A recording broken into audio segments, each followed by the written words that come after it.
V എസിൻ്റെ ഒരു അനുഭവമുണ്ട്. വി എസ് ഇപ്പോൾ ദേശീയ അംഗീകാരം നേടിയ കേരളത്തിലെ ഒരു കമ്മ്യൂണിസ്റ്റ് നേതാവാണ്. അദ്ദേഹത്തിൻ്റെ മന്ത്രിസഭയിലായിരുന്നു ഞാൻ. ആ മന്ത്രിസഭ ആണ് യഥാർത്ഥത്തിൽ കേരളത്തിലൊരു പുതിയ മാറ്റത്തിന് തുടക്കം കുറിച്ചത്. 57 മന്ത്രിസഭയ്ക്ക് ശേഷം വി എസിൻ്റെ മന്ത്രിസഭ വരുമ്പോഴാണ് അതിനിടയ്ക്കുള്ള അച്യുതമേനോൻ്റെ ഗവൺമെൻറ്റും അതിൽ കോൺഗ്രസ്സുകാർ പങ്കാളിയായി എന്നുള്ള ഒറ്റ കാരണം കൊണ്ട് ആ ഗവൺമെൻറ് ചെയ്തില്ല, മോശമാണെന്ന് പറയുന്ന ആളുകളുണ്ട്. അതൊന്നും ചരിത്രം അംഗീകരിക്കാൻ പോകുന്നില്ല. EMS, Achuthamenon, V S, Pinarayi Vijayan ഇവരെല്ലാം ഇടതുപക്ഷ കമ്മ്യൂണിസ്റ്റ് പ്രസ്ഥാനത്തിൻ്റെ ഗവൺമെൻറ്റുകളെ നയിച്ചവരാണ്. അപ്പോൾ വി എസിൻ്റെ ഒരു അനുഭവം ഞാൻ ഒരിക്കൽ അദ്ദേഹവുമായിട്ട് യാത്ര ചെയ്തപ്പോൾ, അദ്ദേഹത്തിന് ഇതുപോലെ ഒരു ആഹാരത്തിന് പ്രത്യേക ചിട്ടയൊന്നുമില്ല. പക്ഷെ അദ്ദേഹം ആഹാരം കഴിക്കണമെന്നുള്ളത് ചെറുതാണെങ്കിലും കൃത്യമായിട്ട് കഴിക്കണമെന്നുള്ള ഒരു ഇതുണ്ട് അദ്ദേഹത്തിന്. അദ്ദേഹത്തിൻ്റെ ആയിട്ട് നടന്ന സുരേഷ് എന്നോട് എപ്പോഴും പറയും, ഭക്ഷണം കുറച്ച് മതി എന്തെങ്കിലും, പക്ഷെ പുള്ളിക്ക് കഴിക്കണം. അത് പ്രായമൊക്കെ ഒരുപാടായതല്ല. അങ്ങനെ ഞങ്ങൾ മുല്ലപ്പെരിയാർ കാണാൻ പോയി. അത് വലിയ വിവാഹമാണ്. അപ്പോൾ വി എസ് എന്നെ പറഞ്ഞ് ഞാനും കൂടെ വരാം, നമുക്ക് ഒന്നിച്ച് പോകാമെന്ന് പറഞ്ഞ് ഞങ്ങൾ 3 മന്ത്രിമാരെല്ലാം കൂടി പോയി അവിടെ. അപ്പോൾ അവിടെ പെരിയാർ ആരണ്യ നിവാസിലാണ് ഉച്ചയ്ക്ക് ഭക്ഷണം വരുന്നത്. അപ്പോൾ ഭക്ഷണം കഴിക്കുമ്പോൾ ഈ പിണറായിയെ പോലെ വി എസ് എന്നെ വിളിക്കും, എന്നെ അടുത്തിരുത്തിയ ഭക്ഷണം കഴിക്കും. അതിൽ വി എസിനെ ഞാൻ കണ്ടത് മീൻ ഇഷ്ടമാണ് അദ്ദേഹത്തിന്. ഇതുപോലെ അത് ആറ്റുമീനാണ്. ഇനിയിപ്പോൾ അതിൻ്റെ വിവാദം കടൽ മീനിനേക്കാൾ പുഴമീനാണ് പുള്ളിക്ക് ഭയങ്കര ഇഷ്ടം. പിന്നെയുള്ള അദ്ദേഹത്തിൻ്റെ ഏറ്റവും വലിയ ഇഷ്ടം പുളിശ്ശേരിയാണ്. പുഴമീനും പുളിശ്ശേരി. പുഴമീനും പുളിശ്ശേരിയാണ് വി എസിൻ്റെ ഏറ്റവും പ്രിയപ്പെട്ട ആഹാരം. അത് ആ പുളിശ്ശേരിയെല്ലാം നല്ല എൻജോയ് ചെയ്ത് കഴിക്കും. പുളിശ്ശേരി കഴിക്കാതെ എഴിക്കില്ല, പുളിശ്ശേരി വേണം നിർബന്ധമായിട്ട്. അത് അദ്ദേഹത്തിൻ്റെ ഒരു ആഹാരക്രമങ്ങളിലൊന്നാണ്. പക്ഷേ ആഹാരം വളരെ കുറച്ച് കഴിക്കുമെന്നുള്ളതാണ്. കൂടെയുള്ള ആളുകളുടെ എല്ലാ ആഹാരം കഴിക്കണമെല്ലാം ശ്രദ്ധിക്കും. അദ്ദേഹത്തിന് അങ്ങനെ നിർബന്ധമൊന്നുമില്ല, എല്ലാവരും ഇന്നത് കഴിക്കണം ഇന്നത് കഴിക്കാൻ പാടില്ല അങ്ങനെയൊന്നുമില്ല, ഇഷ്ടമുള്ളത് കഴിച്ചോളാൻ പറയും. അദ്ദേഹം ഒരു ഭരണാധികാരിയും ഒരു പാർട്ടി നേതാവിനപ്പുറത്ത് ഒരു കുടുംബനാഥനെ പോലെ നമുക്ക് തോന്നും. എനിക്കങ്ങനെ എപ്പോഴും തോന്നില്ല. എൻ്റെ ഒരു രക്ഷകർത്താവിനെ പോലെ. എൻ്റെ മുഖ്യമന്ത്രിയല്ല, ഞാനും മന്ത്രിയാണല്ല, പക്ഷേ എനിക്ക് എൻ്റെ ഉള്ളിൽ എൻ്റെ ഒരു ഗാർഡിയനാണ്. അങ്ങനെയുള്ള ബഹുമാനവും സ്നേഹവും എല്ലാം ഞാൻ അദ്ദേഹത്തിന് കൊടുത്തിട്ടുണ്ട്. അദ്ദേഹത്തിൻ്റെ ബന്ധം വളരെ ശക്തമായ ബന്ധമായിരുന്നു. ഞാൻ പറയുന്ന മുഖ്യമന്ത്രി എന്നുള്ള നിലയിൽ ഞാനുമായിട്ട് ആലോചിക്കുക, എൻ്റെ അടുത്ത് സംസാരിക്കുക, ഏത് വിഷയം വന്നാലും എന്നോട് അഭിപ്രായം പറയുക, എൻ്റെ അഭിപ്രായം ചോദിക്കുക.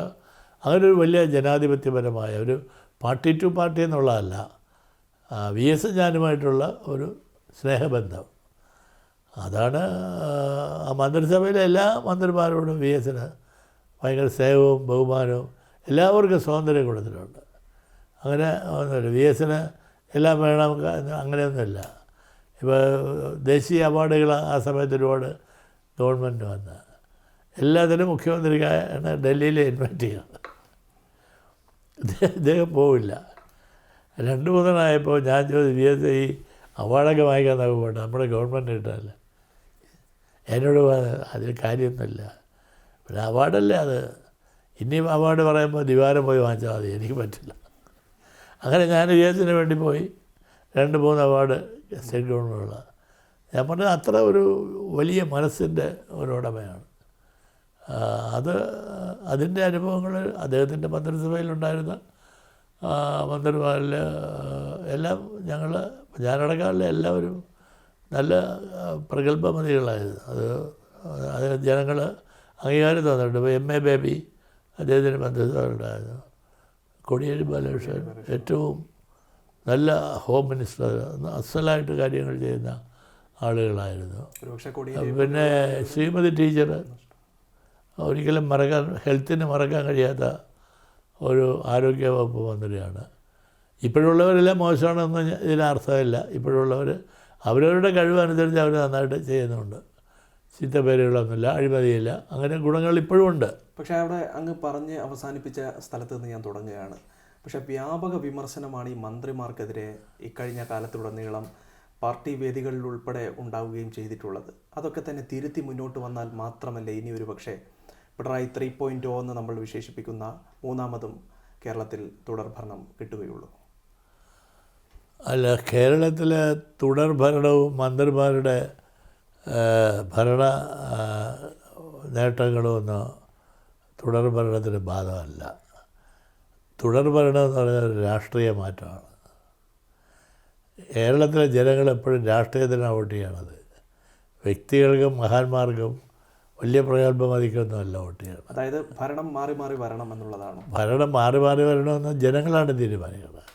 ഇപ്പോൾ ജനങ്ങളെ ഒന്നും അടിച്ചേൽപ്പിക്കാൻ നോക്കില്ല. ഇപ്പോൾ ഞങ്ങൾ പറയുന്നു, ഞാൻ LDFൻ്റെ ആളായിട്ട് പറയുന്നു, ഞങ്ങൾക്ക് ഒരവസരം കൂടി തരണം എന്ന് പറയുന്നു. അത് പറയാനുള്ള അവകാശം ഇടതുപക്ഷത്തിനുണ്ട്.